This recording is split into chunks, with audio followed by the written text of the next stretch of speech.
Amados hermanos, en nuestro Señor Jesucristo, en el domingo de hoy, y siguiendo la llamada forma extraordinaria del rito romano de la Santa Misa, una de las dos que lo integran,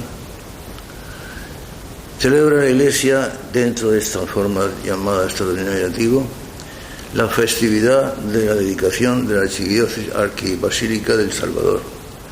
Por eso los ornamentos son de color blanco.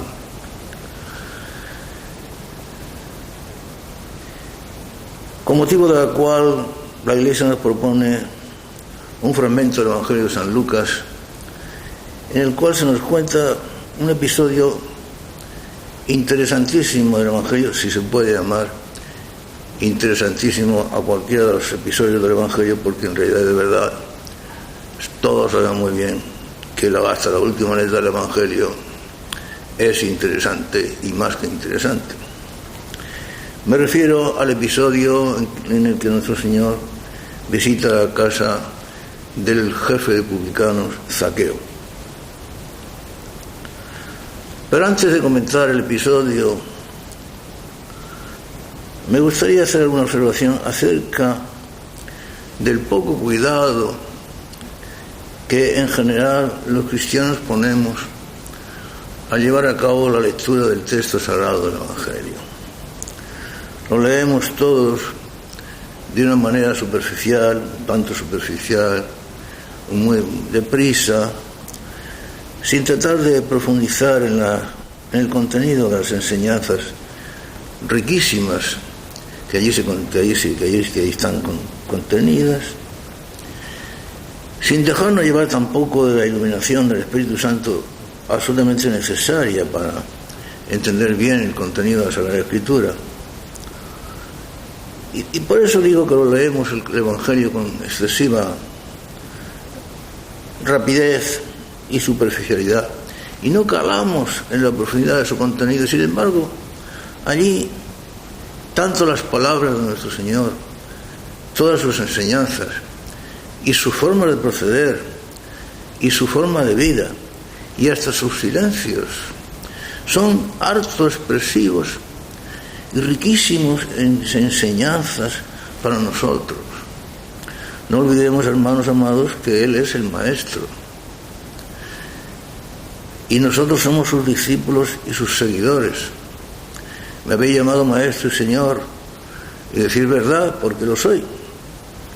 Pues bien, por eso digo que sus enseñanzas, sus palabras, sus gestos, sus actitudes, su forma de proceder, su forma de vivir, y como os he dicho antes, hasta sus silencios, son tan expresivos para nosotros. Pues bien, en el texto que hoy nos propone San Lucas sobre la visita de nuestro Señor a la casa de Zaqueo, que era nada menos que jefe de publicanos y además rico, según dice el texto,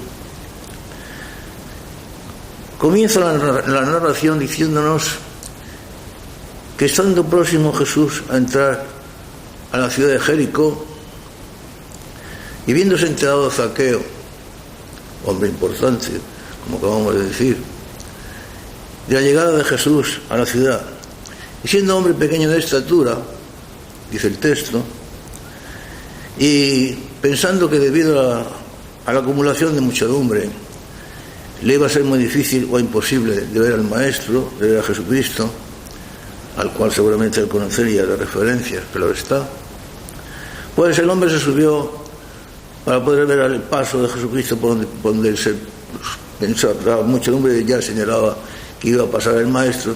Se subió a una higuera, dice el texto, un sicómoro, como sabéis todos, es una higuera salvaje, una higuera silvestre, lo que diríamos nosotros en nuestro lenguaje vulgar, una higuera borde. Es una higuera, allí para poder ver el paso del Maestro y poder contemplarlo.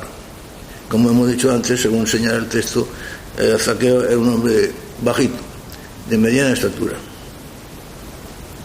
Con gran sorpresa suya, cuando el Maestro pasa por delante de él, Jesús levanta la mirada y dice: Zaqueo, baja pronto de la higuera, porque quiero hospedarme en tu casa.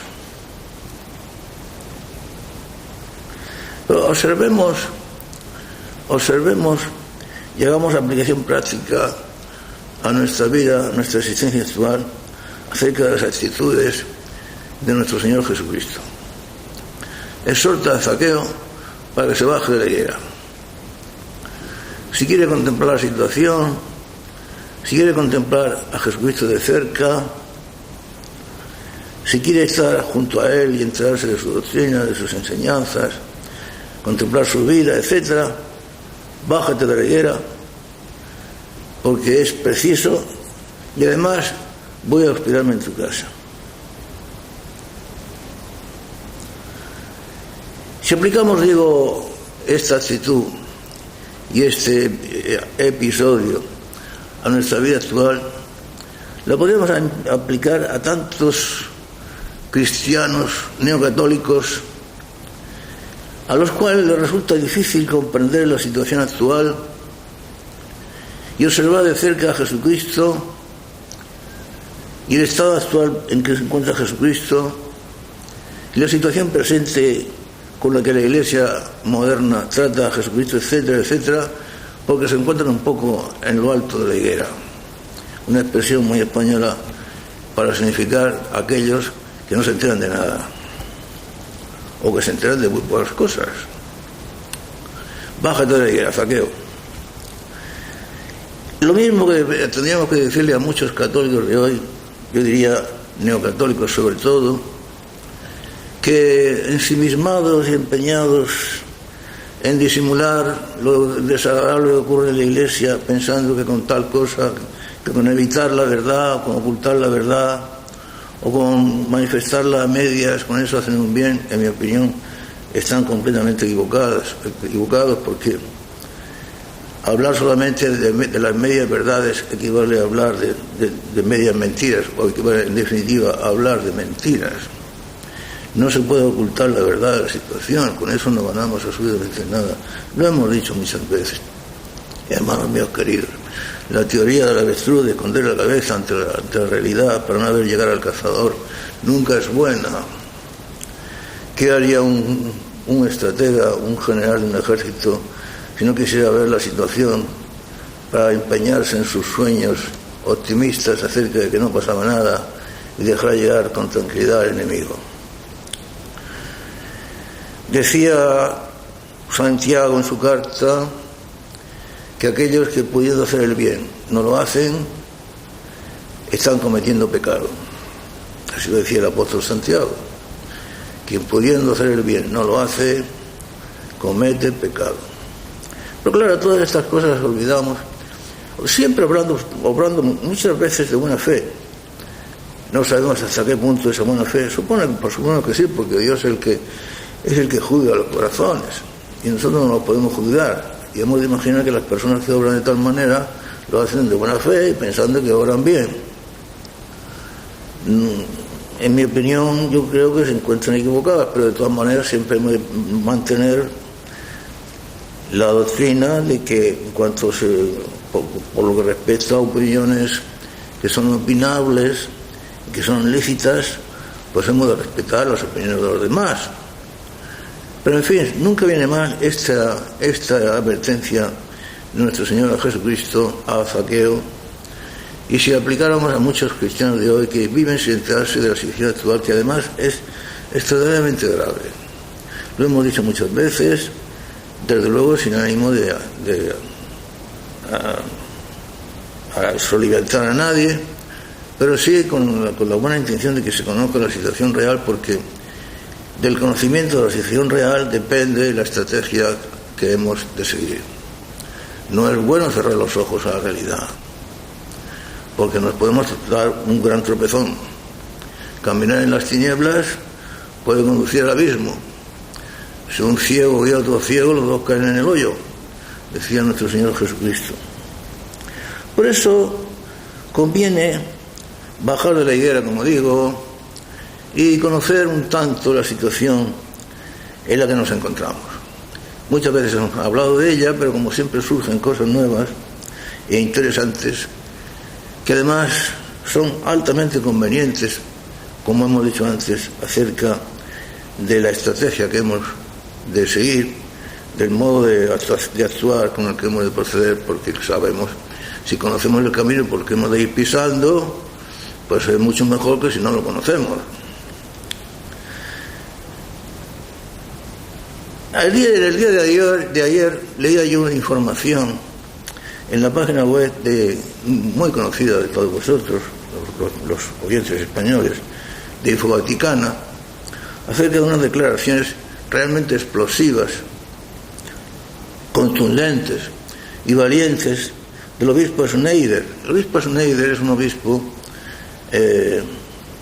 conocido por su profunda fe y su carácter extremadamente religioso y fidelidad a la Iglesia. Es obispo auxiliar de Astana, Kazajistán, en el centro de Asia. Una diócesis de gran magnitud, no de muchos cristianos, pero de importancia. Un obispo realmente valiente. La página web de Infovaticana recoge la declaración del obispo, si bien en forma no completa. Los fragmentos más, digamos, más punzantes de la declaración del obispo los suprime. Algunos dirían que la página Infovaticana, si bien parece que va derivando y va olvidando sus posturas excesivamente prudenciales y temerosas, pues sin embargo no termina de corregirse de ellas. Yo digo más bien que si suprime bastantes fragmentos de la entrevista del obispo, se debe más bien pues a las necesidades que imponen las peculiaridades del periodismo, la extensión de la entrevista. Los medios no permiten que los escritos, los artículos, las comunicaciones sean demasiado largas, etcétera, etcétera. Yo prefiero más bien pensar eso que no otra cosa. Y vuelvo a insistir en que, en fin, debemos de respetar. Los católicos debiéramos de acostumbrarnos a, dentro de lo opinable y de lo serio, respetar las opiniones de los demás. Sería bueno que nos acostumbramos a eso en vez de dedicarnos a pelearnos unos con otros, y más dada la gravísima situación en la que nos encontramos. Afortunadamente para mí, y paso para vosotros, yo había leído ya la entrevista del arzobispo en días anteriores, completa, en un medio anglosajón, concretamente en el Toronto Catholic Witness, donde tuve ocasión de leer la entrevista completa, y la conocía completa la entrevista, en la que habló con amplitud y con claridad el obispo Schneider. Y a propósito de lo cual, yo tengo la buena costumbre de mantener informados, sobre todo por los medios anglosajones, porque los medios anglosajones son hoy día los que más reflejan y con más puntualidad y eficacia y exactitud la situación actual de la Iglesia. Porque todavía en Estados Unidos se conservan núcleos importantes de resistencia católica y por lo tanto vale la pena estar informado acerca de las comunicaciones que provienen de tales medios. Es la única forma de estar bien informado. También hay puntos aislados. En Estados Unidos son puntos aislados, solamente aislados. Puntos aislados también importantes existen en Centro Europa, en algunos sitios de Centro Europa, más bien en la parte más cercana a Asia de Europa, porque en América, en Alemania no hay nada que hacer, en Italia no hay nada que hacer, en Francia no hay nada que hacer, y en España no hay nada que hacer o casi nada que hacer. Pero en fin, todavía sí, también existen puntos también aislados y de relativa importancia de la resistencia católica en Asia Central. En cuanto a Hispanoamérica, prácticamente yo no conozco nada, a excepción, eso sí, una excepción muy importante de Argentina, donde existen núcleos muy importantes de resistencia católica promovidos por autores de talla intelectual y que además demuestran un gran conocimiento de la situación eclesial y por lo tanto merecen pues plena credibilidad y total exigencia por nuestra parte. En España, durante muchos años, apenas hemos estado alimentados por a una página de medias verdades y de silencios. Últimamente van emergiendo algunas páginas web de importancia seria, como por ejemplo Infovaticana o Adelante la Fe, que son suficientemente serias y a las cuales pueden acudir los católicos que estén realmente interesados en conocer de verdad la actualidad, lo que está pasando en el mundo católico. Pero en fin, dejemos ya estas consideraciones preliminares que pese a todo no dejan de tener importancia porque hemos de estar informados. No, vuelvo a decir, hermanos míos queridos, que el practicar la teoría del avestruz o cerrar los ojos, al único lugar a donde nos puede conducir esa actitud es al abismo. Un ciego que guía a otro ciego, los dos se van a parar al hoyo, decía nuestro Señor Jesucristo. Y el que anda en las tinieblas no sabe dónde va, también lo decía nuestro Señor Jesucristo.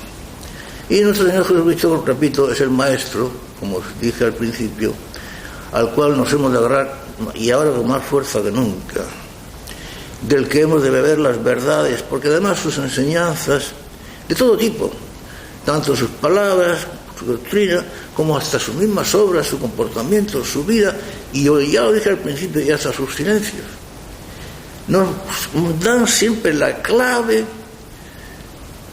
de los problemas que afectan al hombre actual, al hombre de todos los tiempos, porque sus palabras y sus enseñanzas son para todos los tiempos. El Evangelio es el único libro del mundo que es plenísimamente actual, nunca pasa. Ahí están contenidos todos los problemas que afectan al hombre, de cada lugar y de cada momento histórico, y con los problemas las soluciones pertinentes. De manera que nos interesa estudiar, comentar el episodio de Zaqueo para examinar qué enseñanzas podemos extraer de él para nuestra vida. Como hemos dicho, ante todo, si bajamos la higuera, lo primero que nos interesa es un aspecto, es un conocimiento de la situación actual. Ya hemos hablado de ella otras veces, pero siempre hay aspectos nuevos que nos conviene recalcar. Con respecto al sínodo de la familia que se acaba de celebrar, el arzobispo Schneider habla con claridad y contundencia, inusitadas por parte de un obispo. Yo lo más que he visto en obispos y cardenales, incluso los que se han presentado como conservadores y como más reaccionarios a las pretendidas doctrinas paganas, absolutamente paganas, del sínodo de la familia y anticristianas, son, de todas formas, han sido pues unas protestas, a mí me han parecido excesivamente tímidas, dada la gravedad de la situación y la gravedad y de las doctrinas totalmente, no digo ya extrañas, sino contrarias a las enseñanzas de Jesucristo que se nos trataban de imponer. Pero en fin, este hombre habla con toda claridad.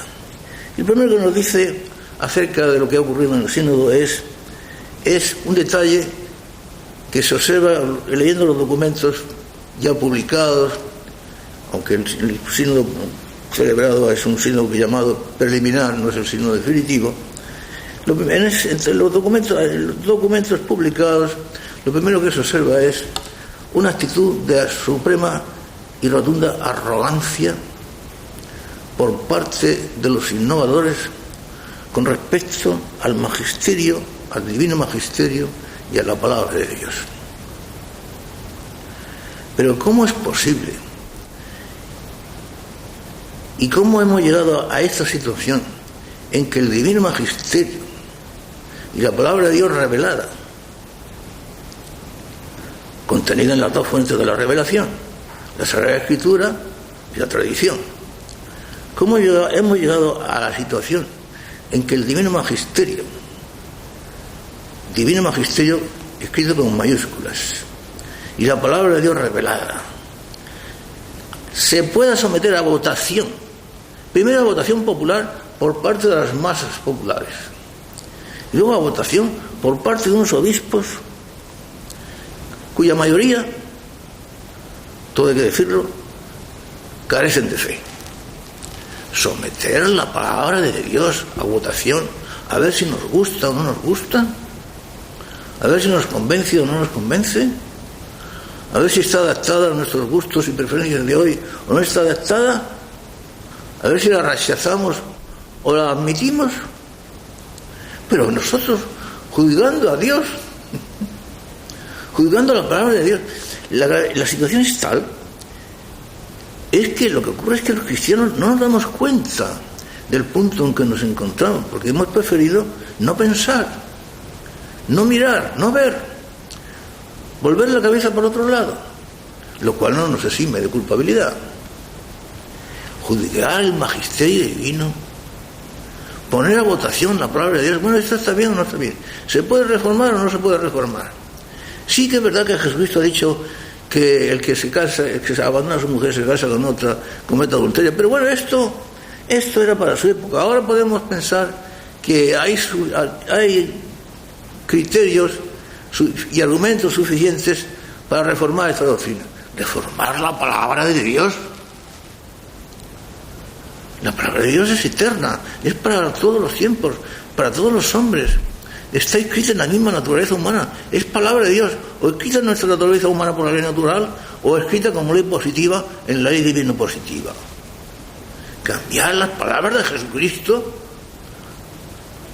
aquellas de las que él mismo dijo que mis palabras no pasarán, antes pasará el cielo y la tierra, que puedan pasar mis palabras. Pero ¿a dónde hemos llegado? ¿Pero quiénes somos nosotros? ¿Hasta dónde llega nuestra sabiduría? Que nos podemos adjudicar a Dios. ¡Qué arrogancia! Primero someter a una votación popular de las masas durante un año o dos, además con una serie de preguntas ya calculadas al gusto de las masas. ¿Qué le gusta a usted más? ¿Que le den café con leche con azúcar o lo prefiere sin azúcar? ¿O qué le gusta a usted más? ¿El chocolate lo prefiere espeso o lo prefiere claro? ¿Lo prefiere espeso? Claro. Ah, ¿lo prefiere claro? No, espeso.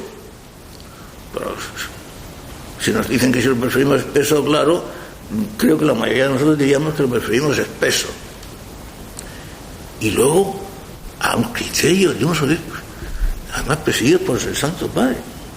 Yo no entiendo esto. La mitad de los cuales no tienen fe ninguna. Juzgar la palabra de Dios. Pero qué arrogancia. A eso se refiere el arzobispo Schneider. Sigue diciendo el arzobispo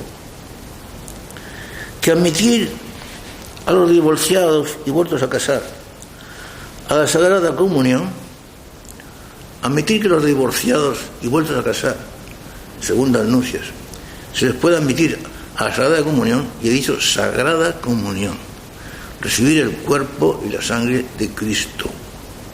Admitirlos es establecer una nueva ley y una nueva tradición en contra de una doctrina que fue expresamente rechazada ante los fariseos y escribas por nuestro Señor Jesucristo. Esa doctrina de que a los adultos se les puede admitir como legítimos, esa doctrina, y que se les puede considerar como dentro del seno de la Iglesia, con todos los derechos y obligaciones, como cualquier otro fiel cristiano, fue una doctrina rechazada expresamente y explícitamente por nuestro Señor Jesucristo. De manera que de nuevo aparece la arrogancia. Nosotros somos más listos, más sabios que nuestro Señor Jesucristo. La palabra del Padre, la cual vino a Él a traernos a la tierra, Él es la palabra del Padre, la palabra del Padre hecha carne en la persona divina de Jesucristo. Y en Jesucristo el Padre nos lo dijo todo. Y Él nos dijo todo lo que nos tenía que decir y todo lo que era necesario para nuestra salvación. Por otra parte, esta arrogancia del sínodo, este propósito de admitir a la Sagrada Comunión, a recibir el cuerpo y la sangre de Jesucristo, a los adúlteros, es burlarse del apóstol San Pablo, aquel que dijo que aquellos que intenten sumir el cuerpo y la sangre de Jesucristo, que se vean primero y se consideren a sí mismos y se examinen a sí mismos, no sea que vayan a recibir el cuerpo y la sangre de Cristo indignamente y siendo tal se coman y se beben y se beban y se traguen su propia condenación. Pero claro, las palabras de Jesucristo son palabras de la Biblia, y la Biblia es el libro del Espíritu Santo. Está inspirada por el Espíritu Santo y su autor último y definitivo y principal es el Espíritu Santo. Una nueva burla contra el Espíritu Santo, una nueva manifestación de arrogancia. Pero ¿qué arrogancia es esa? Que suena a diabolismo. Repito, hermanos míos amados, que estas cosas son muy dolorosas de decir. Pero es que dada nuestra costumbre de practicar la teoría del avestruz, de no pensar, de no saber, de no querer, de no enterarnos, de no darle importancia a las cosas, de que todo esto pasará, sí, claro que pasará, lo que no sabemos qué ocurrirá cuando pase y a dónde nos conducirá todo esto. Por otra parte, se ha intentado legitimar esta infidelidad a Jesucristo utilizando argumentos como la necesidad pastoral, la necesidad de ser misericordioso, la necesidad de abrirse al Espíritu Santo. Otra manifestación de arrogancia. ¿Cómo es posible que conceptos tales como la necesidad pastoral, la virtud cristiana de la misericordia y lo que es más, nada más y nada menos que la apertura al Espíritu Santo, pueden utilizarse como argumentos para burlarse de la ley divina y de las palabras de Jesucristo? Esto es prácticamente una blasfemia. Sobre todo la apertura al Espíritu Santo, utilizar el Espíritu Santo como argumento para burlarse de las palabras de Jesucristo y de las palabras contenidas en la revelación.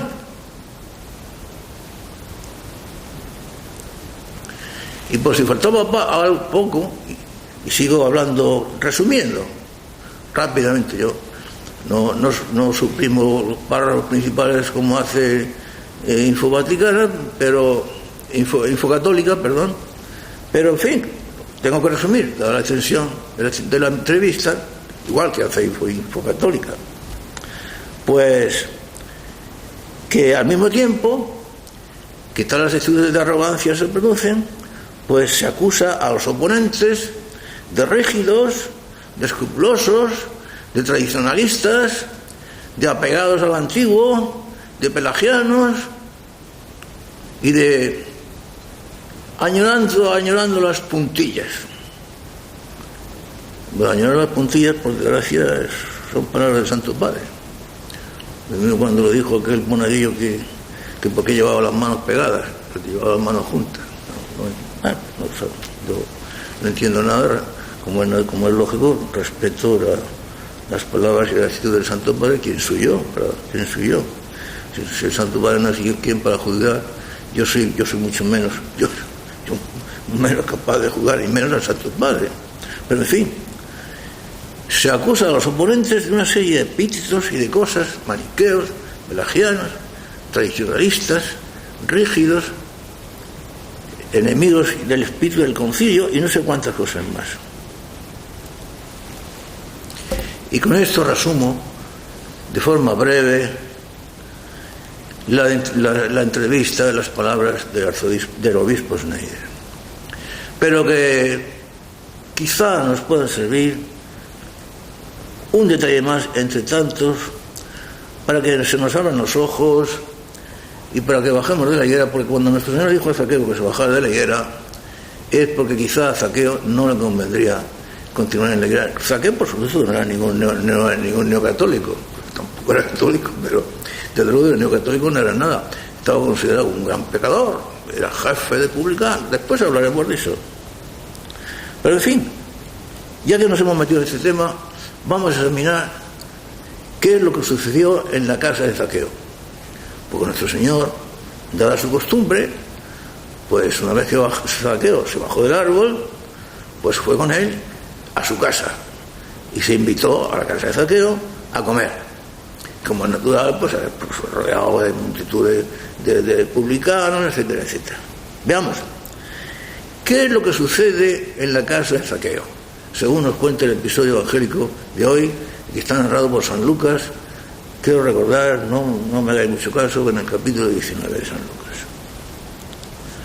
En primer lugar, lo primero que sucede es, al presenciar la entrada en la casa y que se sienta en la mesa a comer con Zaqueo y con una multitud de publicanos, los cobradores de impuestos, los pecadores, cobrando los impuestos para pagárselos al Imperio Romano. Pecado, terrible pecado. Bueno, pues lo primero que sucede es el escándalo de los fariseos, el escándalo. Comer en la casa, fijaos, se atreve a comer en la casa de un pecador, así lo dice el texto. Que se pusieron todos a escandalizarse y a murmurar diciendo, ¿pero quién es este hombre que se atreve a comer en la casa de un pecador? Pues bien, esto por parte de los fariseos, el escándalo de los fariseos, para comprender el cual, este tipo de escándalo, nos conviene examinar un tanto más detenidamente qué significa la figura del fariseo. Como sabéis, los fariseos y los escribas fueron objeto frecuente de las cariñosas invectivas, a veces no tan cariñosas, de nuestro Señor Jesucristo, porque a veces en vez de cariñosas invectivas eran auténticos sus regazos, y bien merecidas por supuesto, como todo lo que hacía nuestro Señor. No vamos a pensar que nuestro Señor no hacía algo que no fuera merecido. Pues bien, ¿quiénes eran los fariseos y por qué nuestro Señor les hostiga y les fustiga tan terriblemente? En primer lugar, el fariseo es un individuo que establece su propia religión. No la religión revelada por Dios, no la religión de la ley mosaica, sino la ley mosaica pero interpretada por él. Interpretada por él, arreglada por él, manipulada por él, a su entender y a su satisfacción. Su nueva religión, la ley mosaica manipulada. Pero de tal manera que una vez que el fariseo se ha establecido en esa religión que él presume que es la auténtica, la ley mosaica pura, pero en realidad de pureza no tiene más que la que procede de su propio cerebro, porque allí es donde él la ha inventado. Pues una vez instalado en esa religión, entonces se dedica a mirar con desprecio a aquellos que no siguen sus propias opiniones y sus mismas enseñanzas, a fustigarlos y a condenarlos como pecadores, como por ejemplo a los publicanos. Pero bueno, ¿de dónde se sacaban los fariseos que los publicanos eran pecadores? Porque cobraban los impuestos. Los publicanos eran, pues, judíos a los cuales los romanos, para no molestarse, porque claro, siempre la labor de extracción de impuestos pues era onerosa y fatigosa, pues les arrendaban la operación de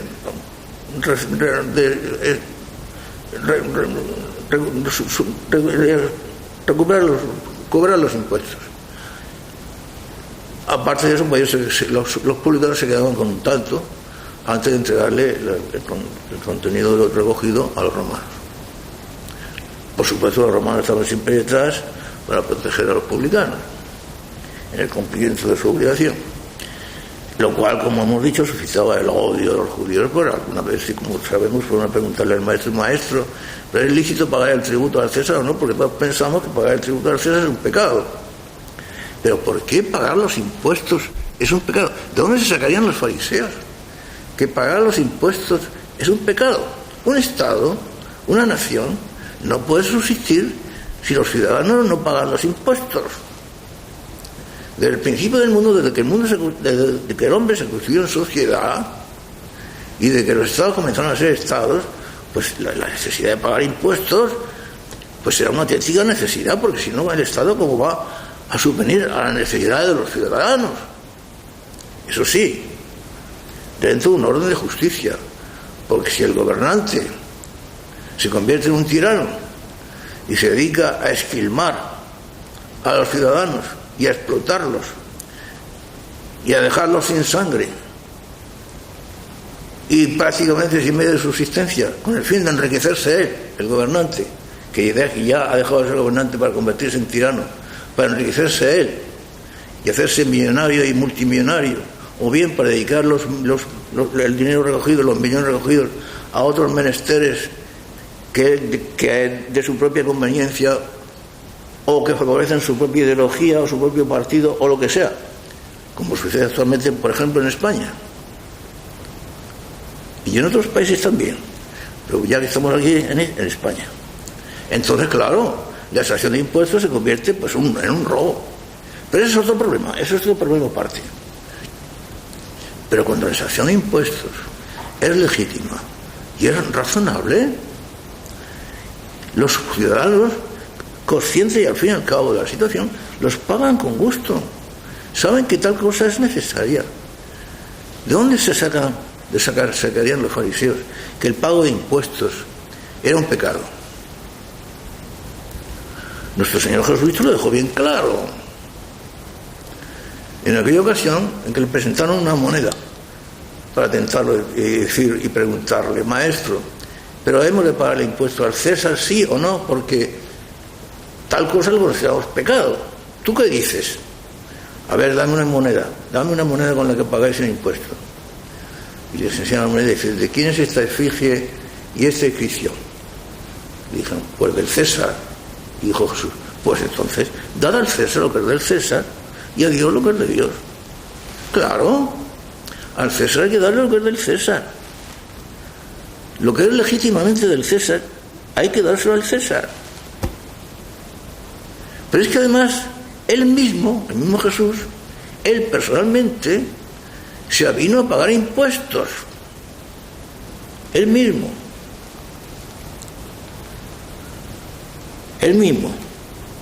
Recordar en aquella ocasión en que San Pedro se acerca al maestro y dice: maestro, los cobradores del impuesto del templo nos piden que paguemos el impuesto para el templo. Le dice Jesús: vamos a ver, Pedro, ¿el rey de quién cobra los impuestos? ¿De su hijo o de los súbditos? Y dice San Pedro: de los súbditos, no de su hijo. Dice Jesús: luego su hijo no tiene ninguna obligación de pagar impuestos, los súbditos sí. Pero además, yo también lo voy a pagar, para que no digan y para que no se escandalicen. Vete a la playa, echa un anzuelo al agua, sacarás un pez, echarás una moneda y con esa moneda paga el impuesto. Ya conocéis el episodio del Evangelio.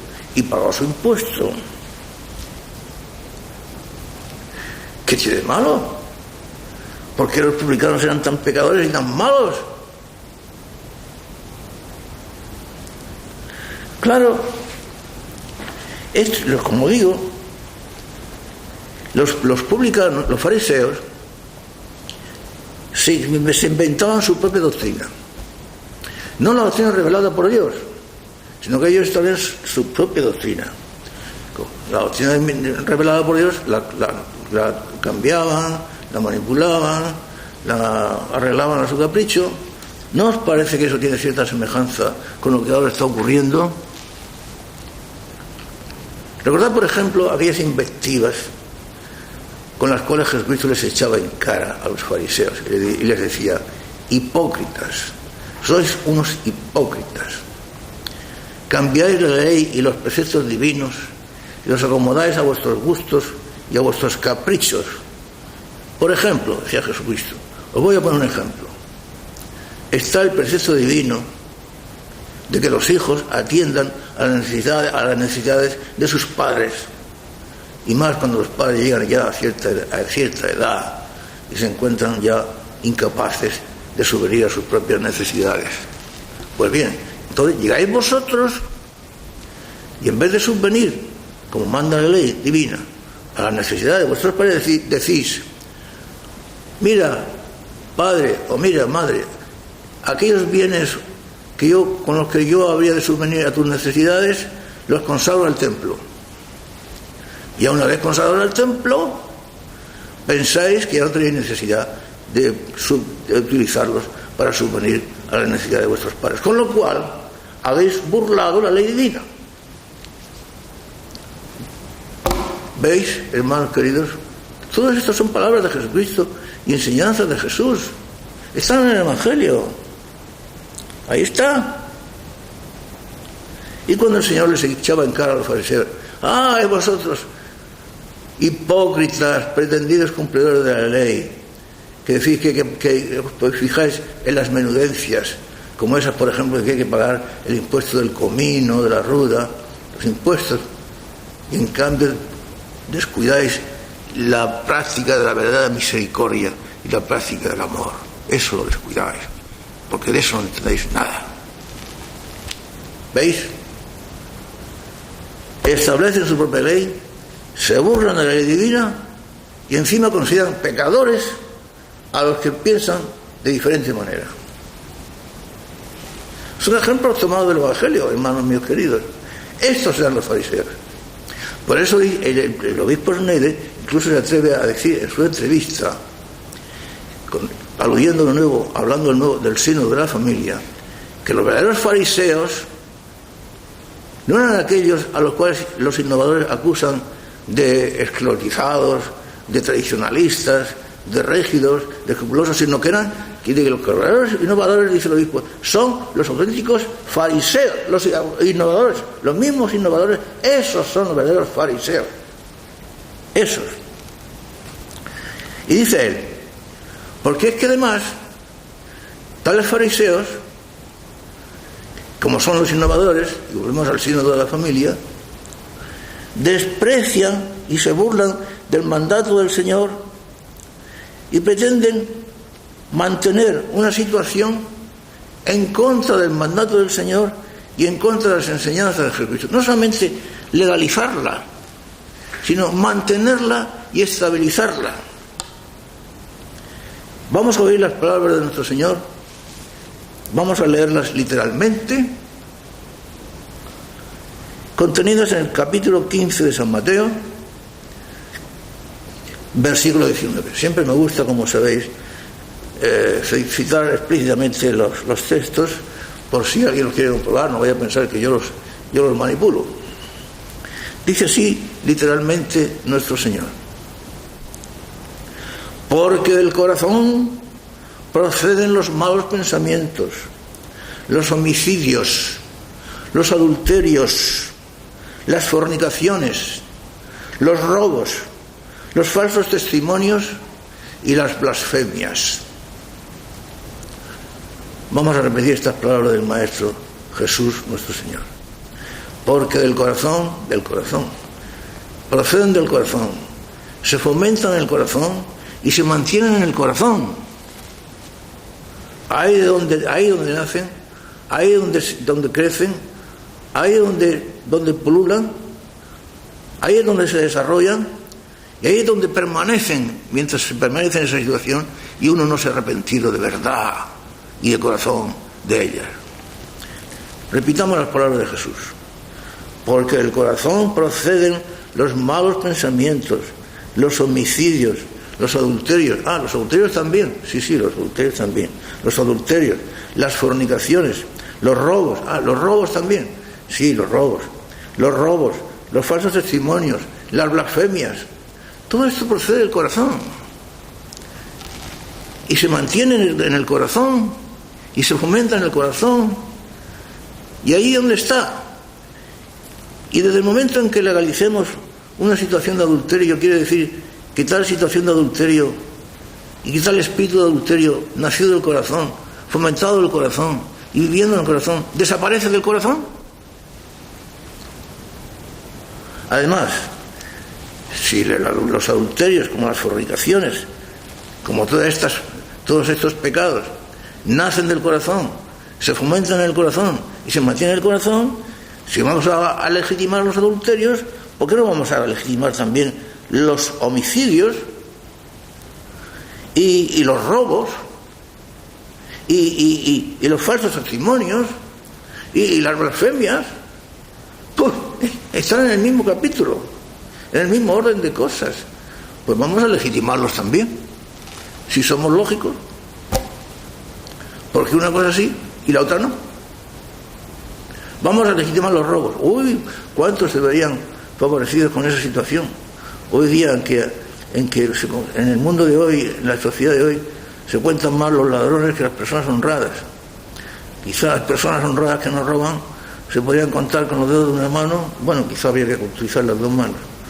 Pero en cuanto a los ladrones, y los grandes ladrones, los ladrones de los millones, y sobre todo cuanto más arriba, más ladrones y más acumuladores de millones. Y millones, yo no sé para qué los querrán, ni de qué les van a servir. Pero en fin, y eso todo el mundo lo sabe. Pues vamos a legitimar también los robos, lo cual sería una gran alegría de toda esta gentuza.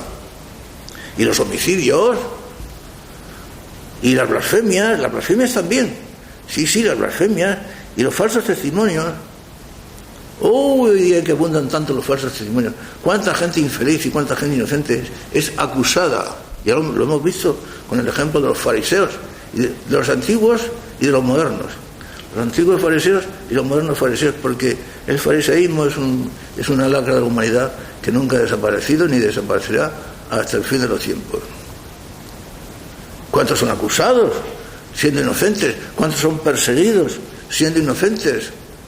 ¿Cuántos son martirizados y privados de la vida porque son cristianos? Pues vamos a legalizar todo esto.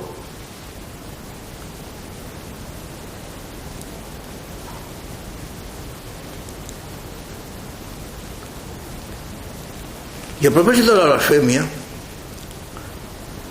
nombrada como habéis oído por nuestro Señor Jesucristo, que también procede del corazón, volvamos a eso de abrirse al Espíritu Santo.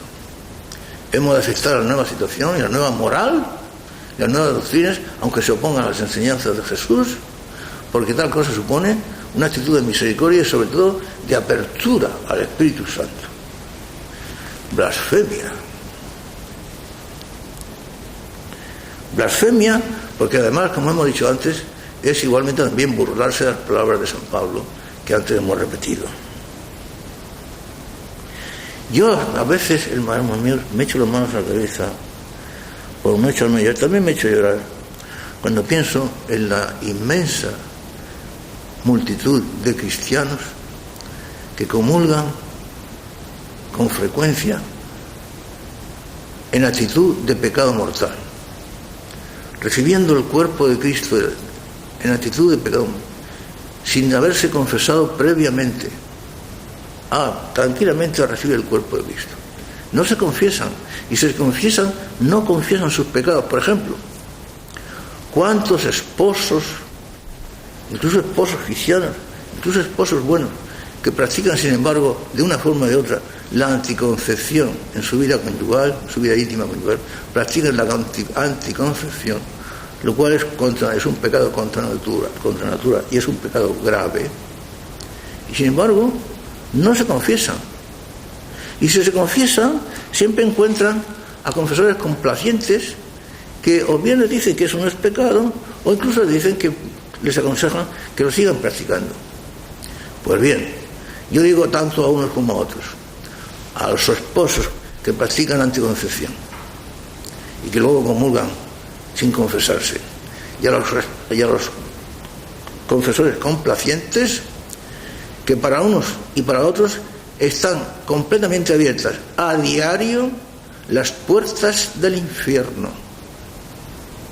Digo a diario, las puertas del infierno. Y que la mucha complacencia y el mucho burlarse de la ley divina y mucho pensar que esa cosa no es pecado y que al fin y al cabo la Iglesia lo permite o lo deja de permitir, no es verdad, que eso les va a salvar del infierno. No les va a salvar del infierno. Porque de Dios, como decía San Pablo, hermanos míos, no se ríe, nadie se ríe. Estas cosas son, como os he dicho antes, son duras de decir, tristes de recordar, lamentables de traer de nuevo a colación, pero necesarias. Porque, como hemos dicho tantas veces, Lo que está en juego es la salvación de nuestras almas. Y luego una vez que las pobres y desgraciadas almas estén para toda la eternidad en el infierno, allí no cabrán más que lamentaciones, ahí en la ciudad del eterno llanto y en la ciudad del eterno dolor y en la ciudad de la eterna desesperación, sin remedio, sin vuelta atrás.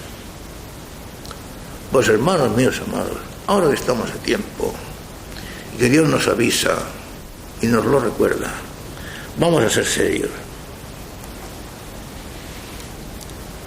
Pero continuemos con lo que pasó en la casa de Zaqueo con motivo de la entrada en ella de nuestro Señor Jesucristo, porque pasaron muchas cosas, no todas tristes, no, algunas muy importantes y muy felices, como por ejemplo la conversión radical de Zaqueo.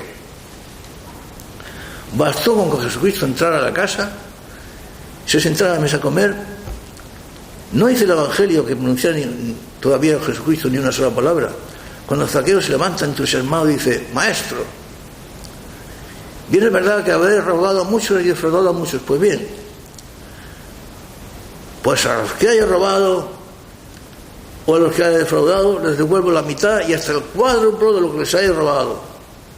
La mitad de mis bienes y hasta el cuádruplo de lo que les haya robado. Se lo doy, se lo devuelvo, se lo entrego. Ante lo cual yo haría dos observaciones. Primera, que Zaqueo se siente entusiasmado y realmente convertido ante la entrada de Jesucristo en su casa, aún antes, al menos en el texto sagrado no consta, de que Jesucristo pronunciara una sola palabra. Bastó con la presencia de Jesucristo. Y es que, hermanos míos, la presencia del pastor, la sola presencia del pastor, ya es suficientemente impactante, aun antes de que el pastor comience a esparcir la semilla de su doctrina, para impresionar a los fieles y para prevenirlos hacia una situación de buena voluntad. La presencia del pastor, la presencia del maestro. ¿Cómo necesitaríamos, hermanos míos, en nuestros tiempos, en la iglesia de nuestros tiempos, la presencia del pastor? Hoy se desprecia la presencia del pastor, la presencia y el uso de los ornamentos sagrados, la presencia y el uso de la música sagrada. En cambio se fomenta la vulgaridad, la ordinariez, lo soez, lo impúdico, las misas convertidas en payasadas y en shows, en espectáculos, los cantos rocks, totalmente desprovistos de todo contenido de religiosidad. Como decíamos antes, se acusa a los cristianos que añoran la iglesia antigua de que éramos amantes de las puntillas. Pero bueno, yo conocí la época de Pío XII, conocí la época que Pío XII era sacada en silla gestatoria y la plaza del Vaticano se llenaba de miles y miles de personas que aclamaban con entusiasmo a su pastor, que la palabra del pastor, los gestos del pastor, la presencia del pastor eran realmente impresionantes. Si alguien lo duda, que vea algunos de los vídeos que aún permanecen de aquella época. Los discursos de Pío XII, llenos de doctrina, pletóricos de profunda religiosidad, arraigados en la más firme enseñanza y fe católica, y además con solemnidad, con prosopopeya, sin arrogancia, al mismo tiempo con humildad y sencillez, pero con la grandeza de un hombre, porque cuando un hombre realmente es grande, no necesita nada más que presentarse. Lo mismo que cuando un hombre es soez y es vulgar y es ordinario, también lo único que necesita es presentarse. Y confundir la religión de Jesucristo, con el cristianismo, el catolicismo, con lo soez, con lo vulgar, con lo ordinario, con que el cardenal o el papa o los obispos o el cura, lo que sea, vayan enseñando los pantalones o vayan vestidos de mamarrachos o vayan cualquier cosa, y pensar que eso es lo solemne y que eso es lo que va a traer a los jóvenes o a los mayores o a quienes sean, a la verdadera devoción. La verdadera devoción, el hombre entra en la verdadera devoción y en el contenido de la auténtica religiosidad a través de lo grandioso, a través de lo solemne, porque todo lo que nos acerca a Dios es a través del camino de lo grandioso y de lo solemne, no a través del camino de la ordinariedad y de la vulgaridad y del mal gusto. Esos no son los caminos que conducen a Dios. La fealdad, la belleza, el mal gusto, la ordinariedad, la vulgaridad, la forma de hablar.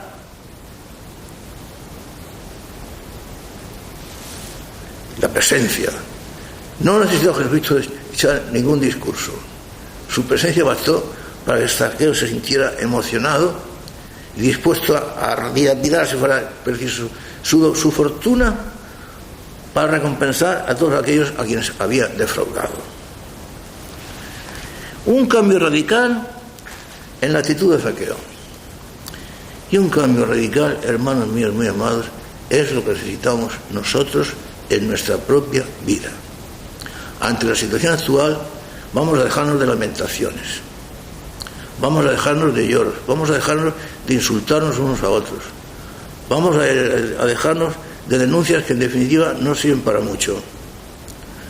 Quizás sirvan para avisar a los más ingenuos, pero en definitiva lo que más sirve es la presencia de nuestra propia vida, aquella presencia en la cual los demás vieran en nosotros la imagen misma de Jesucristo.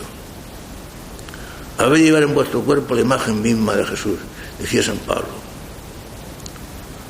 Eso es lo que convencía a las gentes. Eso es lo que le traía a las gentes a la verdadera fe. En vez de cerrarnos en nuestro caparazón, en nosotros mismos, vamos a abrirnos a los demás. Vamos a demostrarles nuestra caridad, nuestra comprensión, nuestro cariño. Si nos gusta más, y con toda la razón del mundo, porque es la verdadera misa, la misa en la que de verdad se expresa la muerte de Jesucristo, el sacrificio de Jesucristo, y nuestro compartir esa muerte y esos sacrificios. Mientras que la otra misa es más bien una misa, fabricada por protestantes, una misa válida, una misa legal, una misa de la Iglesia, pero es una misa más bien más cercana al protestantismo que otra cosa. En cambio, esta es la misa católica, la misa que desde el tiempo de los apóstoles, configurada definitivamente por San Pío V, que no hizo más que añadirle esa una configuración circunstancial y definitiva. La misa, la gran misa de la Iglesia Católica. Que no sé por qué ahora se llama misa de forma extraordinaria. Quizá por eso, porque es extraordinaria, con respecto a otras formas, en fin. Pero si nos gusta, no nos encerremos en nuestro ego tampoco. Vamos a transmitir ese entusiasmo y ese fervor, que la gente vea que ese amor a la Santa Misa, a la verdadera Santa Misa, se manifiesta en nuestra vida, en nuestra alma, en nuestro cuerpo y en nuestra conducta hacia los demás. Y nuestro amor y comprensión hacia los demás. No nos consideremos dentro de un gueto dentro del cual somos nosotros los buenos y los demás los malos o lo que ignoran siquiera lo que son, porque entonces nos estamos convirtiendo también nosotros un poco en fariseos. Tengamos en cuenta, hermanos míos, que lo que necesitamos es aferrarnos de manera firme y fervorosa y lo más íntima posible a la persona y a la realidad de Jesucristo. Jesucristo siempre ha sido la vida de los cristianos, pero ahora más que nunca, porque ahora en que se habla y se discute y se niega incluso por las altas esferas, incluso por cardenales y obispos, se niega la divinidad de Jesucristo. Ahora es más que nunca necesario que nosotros mostremos que vivimos con entusiasmo, con gozo y alegría nuestra fe en la divinidad de Jesucristo, y que mostremos que Jesucristo, como dice San Pablo, es nuestra vida, es lo que nos da el sentido de nuestra existencia, es lo que nos da la clave de la alegría y del gozo que se manifiesta en nuestra vida, porque hemos de manifestarnos como cristianos gozosos. No sé si era Nietzsche el que decía: más gozosos y más alegres tendrían que manifestarse para mí los cristianos, para convencerme que de verdad son discípulos de Jesucristo. Eso es lo que necesita el mundo ver en nosotros el gozo y la alegría de que amamos a Jesucristo, pero para ello, hermanos míos queridos, hemos de amarlo de verdad. Y si dice San Pablo que Él es nuestra vida, Él debe ser nuestra vida de verdad. Y por lo tanto, si es nuestra vida de verdad, y si Él es nuestra vida y la suya es la nuestra, porque come mi carne, vive mi sangre, vive en mí, yo vivo en Él, entonces su vida debe manifestarse en nosotros. Y manifestarse quiere decir hacerse visible, ostensible. Esa sería nuestra mejor predicación. En estos tiempos en que no se predica la doctrina católica, en que no se predica la fe católica, la fe cristiana, en que los obispos, los cardenales y los sacerdotes nada más que hablan de ambigüedades, por no decir tonterías y por no decir incluso de disparates, esa sería la predicación. En los tiempos de la herejía arriana, que se adueñó de la Iglesia, de la totalidad de la Iglesia, los que mantuvieron la fe y salvaron a la Iglesia fueron los laicos, los grupos aislados de laicos que quedaron por aquí y por allá, y que en contra incluso de los obispos y de los cardenales y de los curas mantuvieron la verdad de la fe católica, y con obispos como San Atanasio a la cabeza capitanearon la verdad y la integridad de la fe católica y acabaron con la herejía arriana. Lo mismo que pasará ahora cuando nosotros nos dejemos llevar y conducir por Jesucristo y vean los demás que lo amamos ciertamente. Y para terminar, es curioso que el texto evangélico de San Lucas, en el que nos habla del episodio de Zaqueo, acaba el texto diciéndonos: cuando Zaqueo se sintió entusiasmado, le dijo, pero yo voy a dar mi fortuna para aquellos a los que he defraudado. Jesucristo se sintió también entusiasmado y dijo: hoy ha entrado la salvación en esta casa. Fueron sus primeras palabras, porque el Hijo del Hombre ha venido a buscar y a salvar lo que estaba perdido. Y estas palabras, como siempre, las palabras del Maestro, deben ser para nosotros tan consoladoras. Buscar y salvar lo que estaba perdido, no consolidar, legitimar lo que está perdido, legitimar lo que está perdido, decir que es bueno lo que realmente es malo, decir que es legítimo lo que en realidad es nefando, no, decir que es bueno burlarse de la ley divina, no, salvar lo que estaba perdido. Esa es la misión lo que, según él, la misión que a él le trajo al mundo. Y esa es la nuestra como cristianos y discípulos suyos. Salvar lo que está perdido. No mantener lo que está perdido, sino salvarlo. Y esa es la misión de la Iglesia actual y esa es la nuestra.